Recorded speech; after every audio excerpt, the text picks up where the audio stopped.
Friends നമസ്കാരം, welcome back to my channel. ഇപ്പോൾ ഇന്ന് ഞാൻ ചെയ്യാൻ പോകുന്നത് സൗത്ത് ഇന്ത്യൻ സ്റ്റൈലിൽ പാസ്തയുടെ റെസിപ്പിയാണ്. അതിന് വേണ്ടിയിട്ട് ഞാൻ 1/2 കിലോ പാസ്ത, അതായത് ഒരു ബൗൾ പാസ്ത എടുത്തിട്ടുണ്ട്. അപ്പോൾ ആദ്യം തന്നെ നമുക്ക് പാസ്ത ഒന്ന് വേവിച്ചെടുക്കണം. അതിന് വേണ്ടിയിട്ട് നമ്മൾ എത്ര പാസ്ത എടുത്തോ അതിൻ്റെ ഇരട്ടി വെള്ളം ഒന്ന് തിളപ്പിച്ചിട്ട് അതിനകത്തോട്ട് ആവശ്യത്തിന് ഉപ്പിട്ട് ഒന്ന് ഇളക്കി കൊടുക്കാം. ഇനി നമുക്കിതിലേക്ക് പാസ്ത ഇട്ട് കൊടുക്കാം. അപ്പോൾ നമ്മൾ ആവശ്യത്തിന് വെള്ളം വെച്ചെങ്കിൽ മാത്രമേ ഇത് ഒട്ടിപ്പിടിക്കാതിരിക്കത്തുള്ളൂ. അല്ലെങ്കിൽ വെള്ളം കുറവാണെങ്കിൽ പാസ്ത വെന്ത് വരുമ്പോൾ എല്ലാം കൂടെ ഒട്ടിപ്പിടിച്ചിരിക്കും. അതുകൊണ്ട് നമ്മൾ എടുക്കുന്ന പാസ്തയുടെ ഇരട്ടി വെള്ളം ഇതുപോലെ തിളപ്പിച്ചെടുത്താൽ മാത്രമേ ഇത് ഒട്ടിപ്പിടിക്കാതിരിക്കത്തുള്ളൂ. ആ കാര്യം നിങ്ങൾ ശ്രദ്ധിക്കണം. ഇനി നമുക്കിതിലോട്ട് ഒരു 1/2 ടീസ്പൂൺ എണ്ണ ചേർത്ത് കൊടുക്കാം. അപ്പോൾ ഈ പാസ്ത ഒന്നും ഒട്ടിപ്പിടിക്കാതെ കിട്ടും. അപ്പോൾ പാസ്ത നമുക്കൊരു 5 to 7 മിനിറ്റ്സ് ഒന്ന് വേവിച്ചാൽ മതി. കൂടുതൽ വേഗമൊന്നും ഇല്ല. അപ്പോൾ നല്ല തിളച്ച വെള്ളത്തിലോട്ടാണ് നമ്മൾ പാസ്ത ഇട്ടത്. അതുകൊണ്ട് കൂടുതൽ വേവിക്കേണ്ട. കൂടുതൽ വേവിച്ച് കഴിഞ്ഞാൽ കുഴഞ്ഞു പോകും. അപ്പോൾ നമുക്ക് ബാക്കി ഇൻഗ്രീഡിയൻസ് ഒക്കെ ഒന്ന് റെഡിയാക്കി എടുക്കാം ഇത് വേകുന്ന സമയത്ത്. അപ്പോൾ ഞാൻ ഒരു 4 സവോള, ഒരു ചെറിയ തക്കാളി ഒരു 6 എണ്ണം, പിന്നെ ഒരു ചെറിയ ഇഞ്ചി കഷ്ണം, പിന്നെ ഒരു വെളുത്തുള്ളി ഫുള്ള് എടുത്തിട്ടുണ്ട്. അപ്പോൾ ഇതിൻ്റെ നല്ലതായിട്ട് ടേസ്റ്റ് കൊടുക്കുന്നത് വെളുത്തുള്ളിയാണ്. അപ്പോൾ വെളുത്തുള്ളി കുറച്ച് അധികം ചേർക്കാൻ ശ്രമിക്കുക. അപ്പോൾ നമ്മുടെ പാസ്ത ഇവിടെ വെന്ത് കഴിഞ്ഞു. ഇനി നമുക്ക് ഈ വെള്ളമൊക്കെ ഒന്ന് ഊറ്റിയെടുക്കണം. കണ്ടില്ലേ പാസ്തയുടെ വേഗ് ഇതാണ്. ഈ ഒരു റബ്ബറി ടെക്സ്ചർ പോലെ തന്നെ നമുക്ക് കിട്ടണം വെന്ത് വരുമ്പോൾ. കുറേ വെന്ത് കഴിഞ്ഞ് കഴിഞ്ഞാൽ ഇത് ഒട്ടിപ്പിടിച്ച് ഇരിക്കും. അതുകൊണ്ട് ഈ ഒരു വേഗിൽ തന്നെ നമുക്ക് എടുക്കണം. ഇത് കുറേ വെന്ത് പോകാതെ ശ്രദ്ധിക്കണം. അപ്പം ഞാൻ പാസ്ത വെള്ളമൊക്കെ ഊറ്റിയെടുത്ത് വെച്ചിട്ടുണ്ട്. അപ്പോൾ നിങ്ങൾ വേവിക്കുമ്പോൾ പാസ്ത കുറച്ച് വെന്ത് പോയെന്ന് തോന്നുകയാണെങ്കിൽ ഇത് വേവിച്ചെടുത്ത ഉടനെ ഇതിൻ്റെ വെള്ളം ഊറ്റിയിട്ട് ഇത് പച്ചവെള്ളത്തിലോട്ട് ഇട്ടിട്ട് പിന്നെ ആ വെള്ളം ഒന്ന് ഊറ്റിയെടുത്താൽ മതിയാകും. പിന്നെ സവോള അരിഞ്ഞത്, തക്കാളി അരിഞ്ഞത് വെച്ചിട്ടുണ്ട്. പിന്നെ വെളുത്തുള്ളി, ഇഞ്ചി ചെറുതായിട്ട് അരിഞ്ഞ് വെച്ചിട്ടുണ്ട്. അപ്പോൾ വെളുത്തുള്ളിയുടെ ടേസ്റ്റ് ഒന്ന് മുന്തി നിന്നാൽ നമ്മുടെ പാസ്തയ്ക്ക് എപ്പോഴും ഒരു ടേസ്റ്റ് കൂടുതലായിരിക്കും. പിന്നെ കറിവേപ്പില എടുത്തിട്ടുണ്ട്. അപ്പോൾ പാസ്ത പ്രിപ്പയർ ചെയ്യാൻ വേണ്ടിയിട്ട് ഞാനൊരു കടായി സ്റ്റൗവിൽ വെച്ചിട്ട് അതൊന്ന് ചൂടായതിന് ശേഷം ഒരു 2 ടേബിൾ സ്പൂൺ എണ്ണ ഒഴിച്ചു.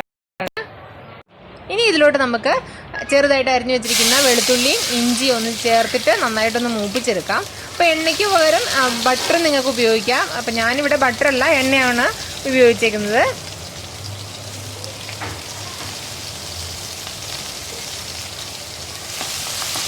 ഇതിപ്പോൾ നന്നായിട്ടൊന്ന് മൂപ്പിച്ചെടുക്കണം.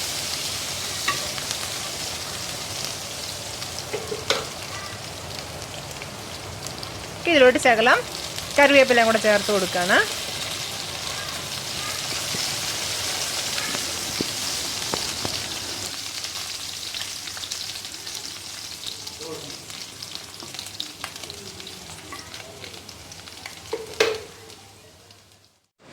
വെളുത്തുള്ളി ഇഞ്ചിയൊക്കെ നന്നായിട്ട് മൂത്തതിന് ശേഷം നമുക്ക് ചെറുതായിട്ട് അരിഞ്ഞു വെച്ചിരിക്കുന്ന സവോള ചേർത്ത് കൊടുത്ത് നന്നായിട്ട് വഴറ്റിയെടുക്കാം.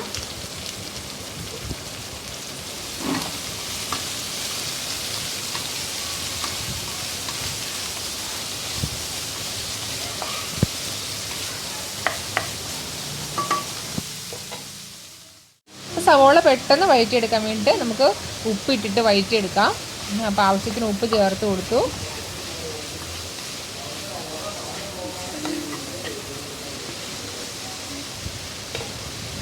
ഇനി ഇതിലേക്ക് നമുക്ക് മഞ്ഞൾപ്പൊടി ചേർത്ത് കൊടുക്കാം. ഈ സവോള നമുക്ക് നന്നായിട്ടൊന്ന് വഴറ്റിയെടുക്കണം.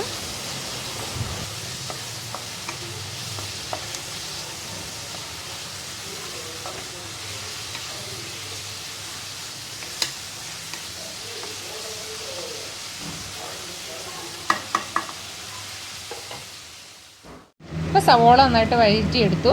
അപ്പോൾ അതിന് ശേഷം നമുക്കതിലേക്ക് ചെറുതായിട്ട് അരിഞ്ഞു വെച്ചിരിക്കുന്ന തക്കാളി ആഡ് ചെയ്ത് കൊടുക്കാം.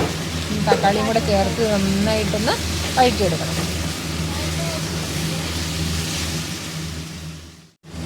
ഇനി ഇതിലേക്ക് നമുക്ക് 1 ടേബിൾ സ്പൂൺ കറി മസാല പൗഡർ ആഡ് ചെയ്ത് കൊടുക്കാം. അപ്പോൾ കറി മസാല പൗഡർ ഇട്ടിട്ട് നന്നായിട്ടൊന്ന് വഴറ്റിയെടുക്കണം. അപ്പോൾ അതിൻ്റെ പച്ചമണമൊക്കെ ഒന്ന് പോകണം. മഞ്ഞൾപ്പൊടി നമ്മൾ ആഡ് ചെയ്തേക്കുന്നതുകൊണ്ടാണ് ഇത്രയ്ക്കൊരു മഞ്ഞ കളറ്. നമ്മൾ പാസ്തയൊക്കെ ഇട്ട് ഇളക്കി കഴിയുമ്പോഴത്തേക്ക് നമുക്ക് കളറ് നമുക്ക് കറക്റ്റായിട്ട് തന്നെ കിട്ടും.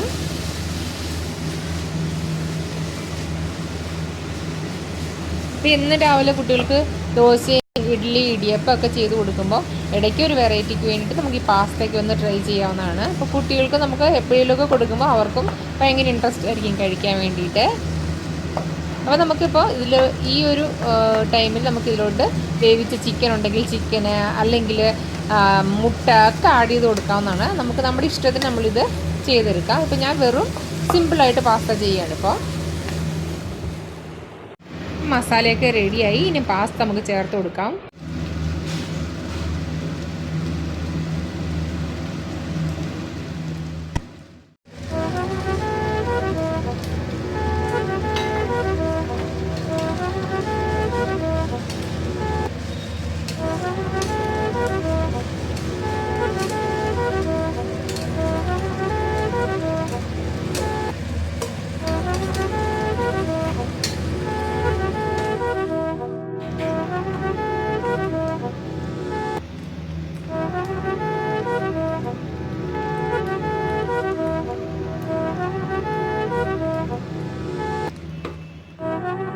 അപ്പോൾ പാസ്ത ഇവിടെ നമുക്ക് റെഡിയായി. ഇതിന് സൈഡ് ഡിഷിൻ്റെ ഒന്നും ആവശ്യമില്ല, നമുക്കിതിങ്ങനെ തന്നെ കഴിക്കാം. അപ്പോൾ നമ്മുടെ എമ്മി പാസ്ത ഇവിടെ റെഡിയായി. പിന്നെ അത് സെർവിങ് ബൗളിലേക്ക് മാറ്റുകയാണ്. അപ്പോൾ നിങ്ങളിത് ഇതുവരെ ഈ ഒരു റെസിപ്പി ട്രൈ ചെയ്ത് നോക്കിയില്ലെങ്കിൽ ഒരു പ്രാവശ്യമെങ്കിലും ഒന്ന് ട്രൈ ചെയ്ത് നോക്കണം. വളരെ ടേസ്റ്റിയാണ്.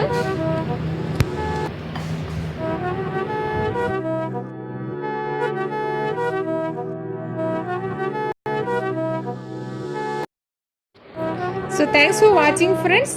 വീണ്ടും നമുക്ക് അടുത്ത വീഡിയോയിൽ കാണാം. നന്ദി, നമസ്കാരം. Stay home, stay safe.